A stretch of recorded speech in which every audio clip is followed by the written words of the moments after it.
مسلمان عورتیں ملازمت کر سکتی ہے؟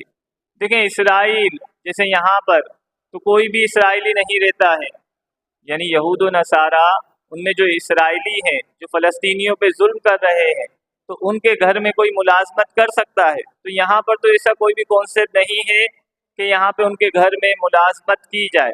غزہ کے جو معاملات ہیں وہ کسی سے ڈھکے چھپے نہیں ہیں، 50,000 سے زیادہ لوگ شہید ہو چکے ہیں، تو کوئی بھی مسلمان غیرت مند مسلمان ان کے گھر میں کیسے کام کرے گا؟ اس کی غیرت ہی گوارا نہیں کرے گی کہ یہ ہمارے بچوں کو مار رہے ہیں، ہمارے بوڑھوں کو مار رہے ہیں، ہماری خواتین پہ تشدد کر رہے ہیں۔